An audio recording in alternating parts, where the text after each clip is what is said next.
Olá, irmãos e amigos, meditando nos Salmos, hoje o Salmo 117.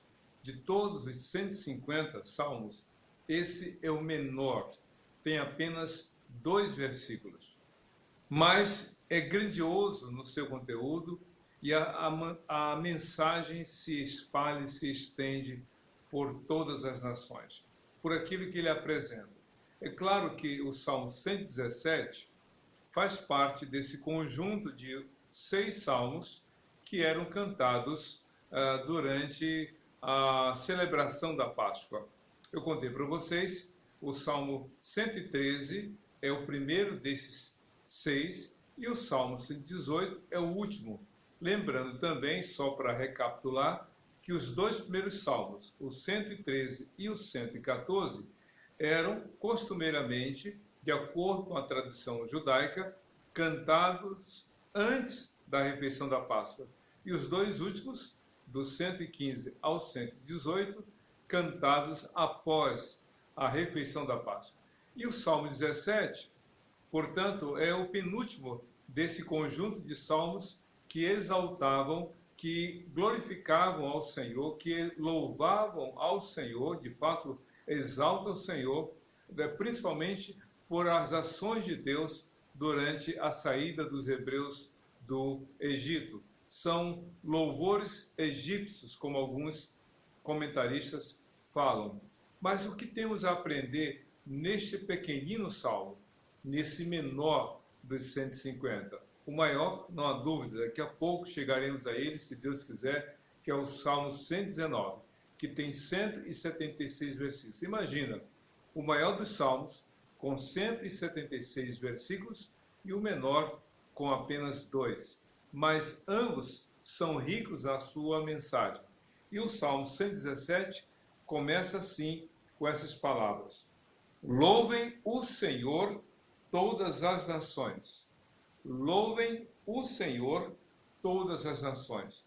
Esse olhar que o Salmo coloca para todas as nações. Claro que há uma nítida diferença entre tribos, povos, línguas e nações. Reinos, como a gente também vê em outras expressões, em outras traduções, reinos tem a ver com local. Reinos tem a ver com território.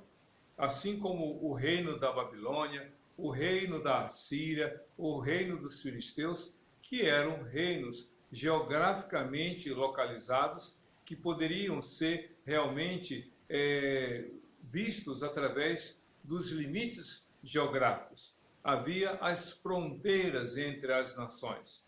Pois bem, essas fronteiras eram territoriais. Então, o reino tem a ver com o lugar. Já a etnia, já os povos, já as tribos e as nações têm a ver com pessoas, com as etnias.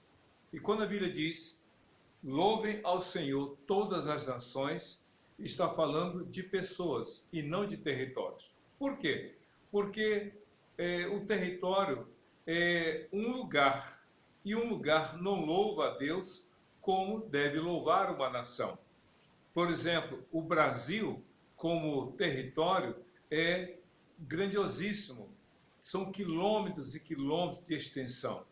É um país grandiosíssimo, mas, em termos de população, ele ainda perde para a China, para a Índia, para os Estados Unidos. Somos 220 milhões, mas na China são mais de 1 bilhão, na Índia mais de 1 bilhão. Então, nós temos realmente o Brasil como um país, como território, é o 5º lugar, mas como população está um pouco abaixo. O importante é saber que um país não louva a Deus, mas as nações, uma nação pode louvar a Deus. É por isso que um dos salmos que nós já lemos diz assim: feliz é a nação cujo Deus é o Senhor. Por que não fala feliz é um país? Porque o país é o território. As pessoas que nesse território habitam formam uma nação. Por isso que a Bíblia diz no Salmo 117, louvem o Senhor todas as nações. Você, meu querido, eu, todos nós devemos louvar ao Senhor. não somente os brasileiros, mas as nações aqui da América do Sul, as nações da América Central, as nações da América do Norte, as nações europeias, asiáticas, da Oceania, da antiga União Soviética, dos países orientais, todos devem louvar ao Senhor. Acontece que nem todo mundo louva. Por exemplo, essa questão de nação é tão importante, é tão levada a Deus a sério, porque um país, como um lugar geograficamente localizado, não tem como tomar uma decisão. Um país é um lugar, mas as pessoas que nesse país habitam podem fazer escolhas e por essas decisões são responsáveis. Deus espera que todas as nações o louvem, mas nem todos fazem isso. Nem todas as pessoas adoram o Senhor. Deus é o único Senhor e verdadeiro, mas nem todos admitem. Jesus Cristo veio, o Filho de Deus, nasceu, viveu sem pecado, morreu na cruz, ao terceiro dia ressuscitou, mas nem todos reconhecem. Por isso é que esse salmo, que tem esse olhar para além dos muros de Jerusalém, além da nação judaica, esse salmo é uma mensagem para todos. Todas as nações devem louvar a Deus. Aqui é imperativo. E você sabe muito bem que, embora não haja uma hegemonia, embora não haja uma escolha abrangente de todas as nações, em breve, na segunda vinda de Jesus, todas as nações vão louvar a Deus. Isso mesmo. Até mesmo você que esteja vendo essa mensagem, meditando nesse salmo, você pode estar certo. Aquelas pessoas da sua casa que não querem orar com você, que não querem ler a Bíblia com você, que não querem ir à igreja com você, um dia o joelho dela vai se dobrar, a boca dela vai se abrir e ela, mesmo não querendo, vai dizer: Jesus Cristo é o Senhor. Isso mesmo. Contra a vontade dela. Sabe por quê? Porque vai ser algo tão tremendo, vai ser algo tão forte a presença de Jesus, que todo joelho vai tremer diante dele. Todos vão adorar o Senhor, porque ninguém pode resistir à presença do Senhor. Jesus Cristo veio como servo sofredor, veio, morreu na cruz em Jerusalém. Nem todos o viram, nem todos estiveram lá, mas quando ele vier pela segunda vez, ele mesmo falou em Mateus 24, que todo olho o verá e todas as nações irão realmente ver o Senhor vindo com todo o poder e toda a glória. Quando ele colocar os pés sobre o Monte das Oliveiras, toda a terra vai realmente tremer, porque todos vão reconhecer que Jesus Cristo é o Senhor. E é interessante aqui no verso 1 do Salmo 117, na parte B: exaltem-no todos os povos, falando novamente sobre pessoas, nações, povos, línguas e tribos. Tem a ver com etnia, tem a ver com gente. Então, todas as nações devem louvar a Deus e todos os povos devem exaltá-lo. Somente Deus deve ser exaltado. Somente o Senhor deve ser reconhecido, deve ser louvado. Eu quero convidá-lo depois para você ler Apocalipse capítulo 4, quando o apóstolo João tem a visão do trono de Deus. Ele olha para os céus e vê o trono de Deus, descreve com riqueza de detalhes aquela imagem que ele vê, aquela cena que ele vê do trono de Deus, o Senhor naquele trono, e ele vê 4 seres viventes que o adoram, e aí eles veem, o João vê também os 24 anciãos, e cada um com a sua coroa. E quando os 4 seres viventes, juntamente com os anjos, dizem: tu és digno de receber todo louvor, toda glória, toda honra, e eles, os 24 anciãos, veem o Senhor sendo exaltado. João fala que os 24 anciãos que tinham coroas em suas cabeças, tiram as coroas de suas cabeças e as colocam debaixo, ali próximo ao trono do Senhor, reconhecendo que só o Senhor é rei, que só o Senhor deve ser adorado, que só o Senhor deve ser exaltado. Então, meu querido, exalte ao Senhor. Exalte ao Senhor, louve ao Senhor agora, exalte ao Senhor agora. O desejo de Deus é que todas as nações o louvem e todos os povos o exaltem. Mas enquanto isso não acontece, enquanto não há uma decisão da parte de todos em louvar e adorar, Deus espera que você faça isso.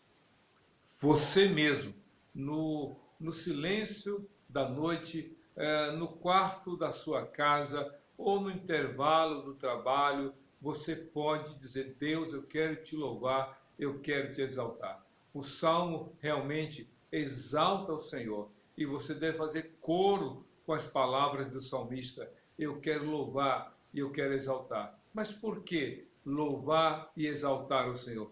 Por que todas as nações devem exaltar o Senhor? Por que todos os povos devem glorificar o Senhor? O verso 2 responde a essas questões. O verso 2 do Salmo 117 diz assim: porque imenso é o seu amor leal para nós. Ou melhor, por nós. Porque imenso é o seu amor leal por nós. Isso mesmo. O salmista usa uma linguagem para nos dar uma dimensão da grandeza, da majestade de Deus, mas, sobretudo, a respeito de seu amor. Porque imenso é o seu amor leal por nós. São palavras poucas, mas grandiosíssimas em significado. Porque imenso é o seu amor leal. Amor leal, em outras palavras, é misericórdia. Misericórdia é a palavra portuguesa para hesed. Em outras traduções, a palavra misericórdia foi substituída por amor leal. Isso quer dizer que Deus, em seu amor, é extraordinário. Ele é grandiosíssimo. Nada pode impedir o amor do Senhor. Nada pode comprometer o amor do Senhor por todos nós. Amor leal. A palavra, portanto, amor leal, ou melhor, a expressão amor leal, implica em mostrar que Deus nos ama apesar de, Deus nos ama independente de, Deus nos ama sem colocar condição. O amor de Deus, portanto, não depende daquilo que temos ou fazemos. Deus nos ama, o seu amor é misericordioso, o seu amor é verdadeiro, o seu amor é leal. Você não precisa tirar alguma coisa de você para você ser amado por Deus. É o amor de Deus que tira de você o que é indevido. Você não precisa receber ou colocar alguma coisa na sua vida para você ser amado por Deus. É o amor de Deus que acrescenta na sua vida aquilo que é necessário. Portanto, esse amor leal, verdadeiro, que permanece, que é atemporal, que é incircunstancial, podemos assim dizer. Portanto, é isso que está levando o salmista a dizer: vamos louvar a Deus, vamos exaltar o Senhor. Jesus Cristo veio ao mundo para declarar de modo incontestável o amor de Deus. Ele mesmo disse: porque Deus amou o mundo de tal maneira que deu seu Filho unigênito, para que todo aquele que nele crê não pereça, mas tenha a vida eterna. Porque o seu amor leal é imenso, porque imenso é o seu amor leal por nós. O salmista está falando da coletividade da qual ele faz parte, nós. E aqui esse nós que o salmista fala, tanto pode ser a sua tribo, como uma das 12 tribos de Israel, como a nação judaica ou a nação de todo Israel, mas ele também pode estar se referindo a toda a humanidade, já que ele falou antes das nações e dos povos. Todos os povos são amados por Deus. Todos os povos, todas as nações foram alvos da morte de Cristo, ou seja, Cristo morreu por todas as pessoas. Então, creio no amor de Deus. Não duvido do amor leal. Paulo, escrevendo aos Romanos, no capítulo 5, no verso 8, diz: mas Deus dá prova do seu amor para conosco, pelo fato de Cristo ter morrido por nós, quando ainda éramos pecadores. E a parte final do Salmo 117, versículo 2, a parte B desse salmo diz assim: e a fidelidade do Senhor dura para sempre. Amém. O amor leal é imenso, é imensurável, não pode ser quantificado, não pode ser medido, não pode ser avaliado, é imenso. Mas, por outro lado, falando da fidelidade, ele diz: e a fidelidade do Senhor dura para sempre. A fidelidade do Senhor, comparada com a fidelidade nossa, seres humanos, não tem comparação. Nós somos falhos, somos imperfeitos, falhamos em nossos compromissos, dizemos que vamos e não vamos, dizemos que faremos e não fazemos, nós falhamos. O apóstolo Paulo disse a respeito de Jesus: se nós o negarmos, ele nos negará. Se formos infiéis, ele permanece fiel, porque não pode negar-se a si mesmo. Deus nunca vai se negar. Ele nunca vai negar-se a si mesmo. Ele é o mesmo. Eu sou, eu era e sempre serei o mesmo.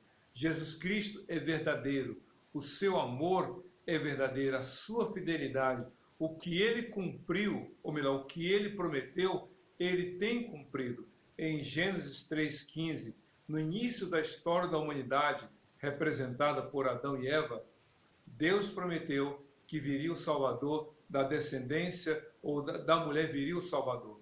E milhares de anos depois, de Maria, nasceu Jesus, o Salvador. Deus prometeu, Isaías 53, o profeta escreveu a respeito de Cristo na cruz, e Cristo cumpriu essa promessa. Jesus mesmo falou que uma segunda vez ele virá, e esteja preparado, porque ele virá, as suas promessas são verdadeiras, porque ele é fiel. Então creia em Deus, coloque a sua fé em Jesus, coloque a sua fé na palavra de Deus, creia nas promessas do Senhor.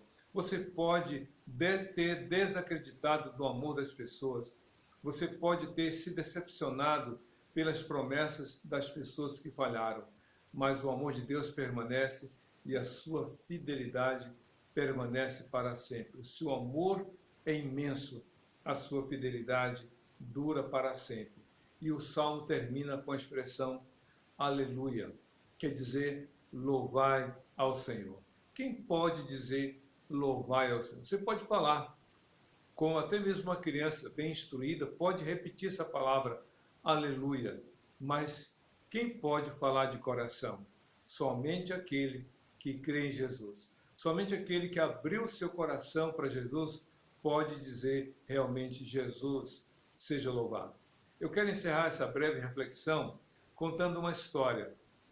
Uma vez, uma pessoa ganhou um livro, uma jovem ganhou o livro. E aí, quando ela ganhou aquele livro, ela chegou em casa, abriu, olhou para o título do livro, viu o autor, e aí abriu o livro e começou a ler. Daqui a pouco ela falou com alguém: que livro chato, que assunto sem graça, nem conheço o autor, quer saber? Não quero saber desse livro. E colocou o livro na sua estante e deixou para lá. Tempos depois, ela ganhou de presente uma viagem num transatlântico, um cruzeiro. E nesse cruzeiro de 5 dias, ela conheceu várias pessoas, e uma dessas pessoas que ela conheceu era um jovem escritor.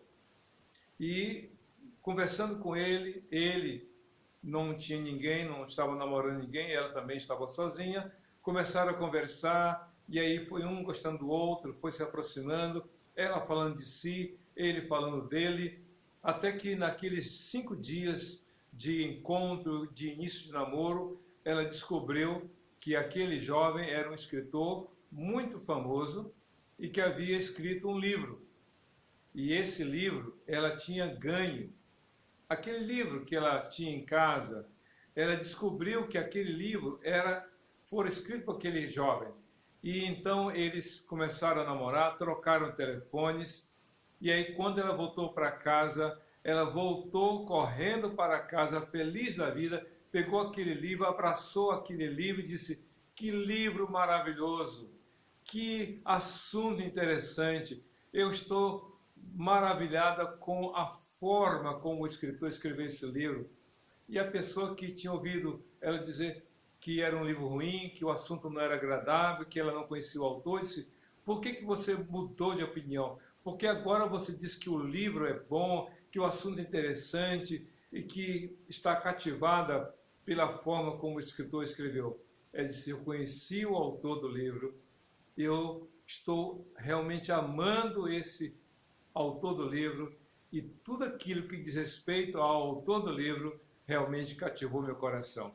Meu querido, você só pode dizer aleluia, só pode dizer louvado seja o Senhor, você só pode olhar para a Bíblia e ler esse Salmo 112, 117, pequeno, e dizer: eu quero louvar a Deus, eu quero louvar o Senhor, porque eu conheci Jesus, ele realmente veio ao mundo para trazer o amor leal de Deus, porque Jesus veio para tornar real e cumprir as promessas de Deus. Eu creio que Jesus é o meu Senhor, meu Salvador. Eu quero fazer coro com esse salmista, louvar a Deus, exaltar o Senhor, porque eu sei que o seu amor é imenso, seu amor leal é imenso e a sua fidelidade dura para sempre. Que você faça isso, abrindo o seu coração e entregando para Jesus, Senhor e Salvador de todo aquele que nele crê, hoje para todo sempre. Amém e amém. Que Deus te abençoe.